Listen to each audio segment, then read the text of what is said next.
बिजली का बिल गलत आ जाए तो शिकायत कहाँ करें? घर में पानी नहीं आ रहा हो तो किस अधिकारी के पास जाएं? सड़क पर गड्ढे हों, नाली जाम हो या स्ट्रीट लाइट महीनों से बंद पड़ी हो तो जिम्मेदार कौन है? और अगर थाने में शिकायत दर्ज करने के बाद भी सुनवाई ना हो तो आखिर कहाँ जाएं? यानी सरकारी सुविधा चाहिए तो विभाग पता है, लेकिन सरकारी सुविधा में दिक्कत हो जाए तो शिकायत का सही रास्ता बहुत कम लोगों को पता होता है। कई बार लोग एक दफ्तर से दूसरे दफ्तर के चक्कर लगाते रहते हैं, शिकायत करते हैं, लेकिन ना समस्या दूर होती है और ना ये पता चलता है कि अगला कदम क्या होना चाहिए। लेकिन अब परेशान होने की ज़रूरत नहीं। आज की इस बग रिपोर्ट में हम आपको बताएंगे कि बिजली से लेकर पानी, सड़क, पुलिस, फायर, ड्राइविंग लाइसेंस और गाड़ी की आरसी तक किस समस्या के लिए कहाँ शिकायत करनी है, शिकायत के बाद क्या करना है और अगर सुनवाई नहीं होती है तो शिकायत को आगे कहाँ ले जाना है। नमस्कार, मैं हूं शैलेंद्र वर्मा और आप देख रहे हैं बग रिपोर्ट। सबसे पहले बात बिजली की। मान लीजिए घर में बिजली नहीं आ रही, बिजली का बिल अचानक कई गुना बढ़ गया, मीटर खराब है, ट्रांसफार्मर खराब पड़ा है या नया कनेक्शन लेने के बाद भी बिजली नहीं मिली। ऐसी स्थिति में सबसे पहले यूपीपीसीएल यानी कि बिजली विभाग में शिकायत करनी होगी। बिजली से जुड़ी शिकायत के लिए 1912 पर शिकायत दर्ज की जा सकती है, लेकिन यहाँ एक बात बहुत ज़रूरी है, शिकायत करने के बाद शिकायत नंबर जरूर लें, क्योंकि अगर समस्या हल नहीं होती तो यही नंबर आपके काम आएगा। अगर बिल गलत है तो पुराना और नया बिल संभाल कर रखें। मीटर की समस्या है तो मीटर की फ़ोटो लें। ट्रांसफार्मर या तार की समस्या है तो उसकी फ़ोटो और सही लोकेशन दें। और अगर शिकायत के बाद भी सुनवाई नहीं होती तो संबंधित बिजली अधिकारी से शिकायत करें। ज़रूरत पड़ने पर कंज्यूमर ग्रीवेंस रिड्रेसल फोरम यानी CGRF का रास्ता भी अपनाया जा सकता है। इसके बाद भी समाधान ना हो तो उत्तर प्रदेश सरकार के जन सुनवाई समाधान पोर्टल पर शिकायत दर्ज कराएं। अब बात पानी और सीवर की। कई इलाकों में लोगों की शिकायत होती है कि नल में पानी नहीं आता, पानी गंदा आता है, पाइपलाइन लीक हो रही है या सीवर जाम होने के बाद गंदा पानी सड़क पर बह रहा है। शहरी इलाके में ऐसी शिकायत के लिए सबसे पहले नगर निगम, नगर पालिका या नगर पंचायत से संपर्क करें, इसके दफ्तर जाएं।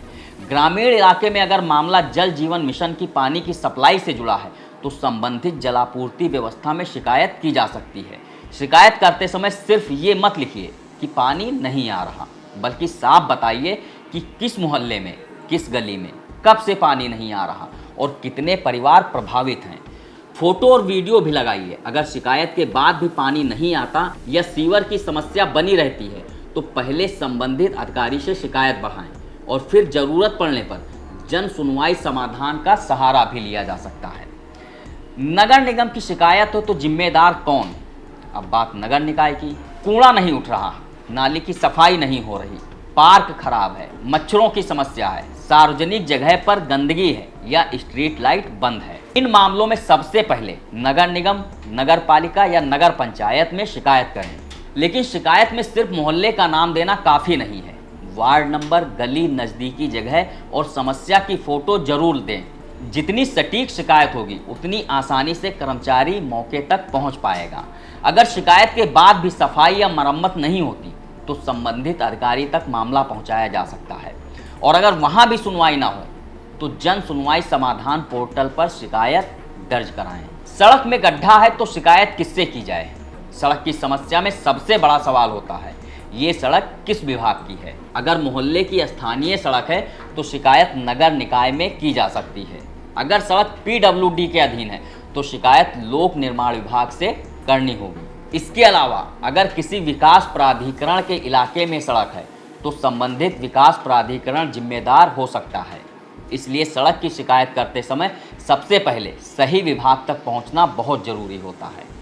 गड्ढे की फ़ोटो लें, सही लोकेशन दें और बताएं कि इससे लोगों को क्या परेशानी हो रही है। इसी तरह नाली जाम है तो नाली की फ़ोटो और लोकेशन दें। स्ट्रीट लाइट बंद है तो पोल नंबर या आसपास की पहचान बताएं। अगर शिकायत के बाद काम नहीं होता है तो संबंधित अधिकारी के बाद मामला जन सुनवाई समाधान पोर्टल तक ले जाएं और वहां पर दर्ज कराएं। पुलिस में शिकायत के बाद भी सुनवाई नहीं हो रही। अब बात पुलिस से जुड़ी शिकायत की। चोरी, मारपीट, धमकी, गुमशुदगी, साइबर ठगी या किसी अपराध की शिकायत करनी है तो सबसे पहले संबंधित थाने से संपर्क करें। लेकिन अगर मामला तत्काल खतरे का है तो इंतजार मत कीजिए, 112 पर तुरंत कॉल कीजिए। अब मान लीजिए आपने थाने में शिकायत की लेकिन एफआईआर दर्ज नहीं हुई या शिकायत पर कोई कार्रवाई नहीं हुई, तो वहीं रुक जाने की ज़रूरत नहीं है। अपनी शिकायत की कॉपी और अगर कोई डायरी नंबर या रेफरेंस नंबर मिला है तो उसे संभाल कर रखें। इसके बाद मामला वरिष्ठ पुलिस अधिकारी तक ले जाएं। और अगर वहां पर भी आपकी सुनवाई नहीं होती है तो इसके बाद आप उच्च अधिकारियों तक जा सकते हैं और वहां पर भी सुनवाई ना होने के बाद आप कोर्ट का दरवाजा खटखटा सकते हैं। यूपी पुलिस की शिकायत व्यवस्था का इस्तेमाल किया जा सकता है और ज़रूरत पड़ने पर जन सुनवाई समाधान पोर्टल पर भी शिकायत दर्ज की जा सकती है। याद रखिए, गंभीर अपराध या तत्काल खतरे में पहले पुलिस और आपात सेवा को सूचना देना बहुत ज़रूरी होता है। ड्राइविंग लाइसेंस अटक गया तो क्या करें? अब बात ड्राइविंग लाइसेंस की भी कर लेते हैं।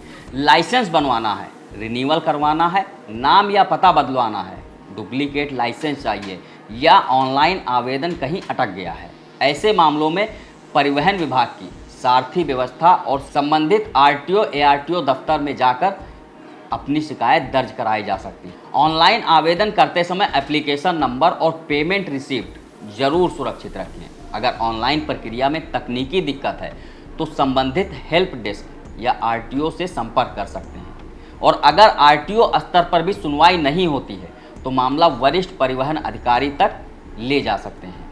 इसके बाद ज़रूरत पड़ने पर जन सुनवाई समाधान पोर्टल पर भी अपनी शिकायत दर्ज करा सकते हैं। अब बात गाड़ी के पंजीकरण की। नई गाड़ी खरीदी लेकिन आरसी नहीं मिली, आरसी में नाम या पता गलत हो गया, ओनरशिप ट्रांसफ़र कहीं अटक गया, डुप्लीकेट आरसी चाहिए या फिर ऑनलाइन आवेदन पूरा नहीं हो रहा, ऐसे मामलों में वाहन परिवहन व्यवस्था और संबंधित आरटीओ एआरटीओ कार्यालय में जाकर अपनी समस्याओं को वहां पर अधिकारियों से बता सकते हैं। एप्लीकेशन नंबर, व्हीकल नंबर और पेमेंट रिसिप्ट जरूर साथ में लेकर जाएं। ऑनलाइन तकनीकी समस्या होने पर वाहन हेल्प डेस्क का इस्तेमाल भी कर सकते हैं। और अगर आरटीओ में शिकायत के बाद भी आपकी सुनवाई नहीं हो रही तो अपनी शिकायत वरिष्ठ अधिकारियों से कर सकते हैं। अब सबसे ज़रूरी सवाल, सुनवाई नहीं हुई तो क्या करें? मान लीजिए आपने विभाग में शिकायत कर दी, शिकायत नंबर भी मिल गया लेकिन कई दिन बीत गए और समस्या जस की तस बनी हुई है, तो ऐसे में क्या करें? सबसे पहले उसी शिकायत को आगे बढ़ाएं, संबंधित अधिकारी से संपर्क करें, फिर उच्च अधिकारी को शिकायत दें और अगर फिर भी सुनवाई नहीं होती तो यूपी सरकार के जन सुनवाई समाधान पोर्टल पर शिकायत दर्ज कराएं। जब आप सरकार के जन सुनवाई समाधान पोर्टल पर शिकायत दर्ज करते हैं तो यहाँ एक आपको रेफरेंस नंबर मिलता है। इस नंबर को संभाल कर रखें क्योंकि ये आगे आपके लिए बहुत काम आएगा। इसी से शिकायत का स्टेटस आप देख सकते हैं कि आपकी शिकायत कहाँ तक पहुँची, उस पर क्या कार्रवाई हुई और कितने दिन में आपकी समस्या का समाधान होगा। अगर समय पर कार्रवाई नहीं होती है तो रिमाइंडर भी भेजा जा सकता है। और अगर शिकायत को निस्तारित दिखा दिया गया यानी कि उसका समाधान पोर्टल पर दिखा दिया गया है लेकिन ज़मीन पर समस्या जस की तस बनी हुई है तो फीडबैक व्यवस्था में आप अपनी आपत्ति दर्ज करा सकते हैं। शिकायत करते समय ये गलती बिल्कुल ना करें। सरकारी शिकायत में सबसे बड़ी गलती होती है सिर्फ मौखिक शिकायत करके चुपचाप बैठ जाना। जहाँ भी संभव हो शिकायत का रिकॉर्ड ज़रूर रखें। वहाँ से अगर कोई रिसिप्ट मिली है तो उसको रखें, शिकायत नंबर मिला है तो उसको अपने पास रखें, आवेदन की कॉपी ज़रूर रखिए, फ़ोटो वीडियो संभाल कर रखिए। पुरानी शिकायत का नंबर अगली शिकायत में ज़रूर लिखें और सबसे ज़रूरी, शिकायत में सही जगह, सही समस्या और आप क्या समाधान चाहते हैं ये साफ साफ लिखिए। तो अगली बार बिजली का बिल गलत आए, पानी की सप्लाई बंद हो, सड़क में गड्ढा मिले, नाली जाम हो, पुलिस शिकायत पर कार्रवाई ना हो रही हो या आरटीओ में काम अटक जाए तो दफ्तरों के चक्कर लगाने से पहले सही विभाग पहचानिए, शिकायत दर्ज करिए, शिकायत नंबर लीजिए, उसका फॉलो अप करिए और सुनवाई ना हो तो शिकायत को उच्च अधिकारी और जन सुनवाई समाधान पोर्टल पर दर्ज करवाइए। इस वीडियो में इतना ही, बाकी फिर मिलेंगे कुछ नई जानकारियों के साथ। नमस्कार।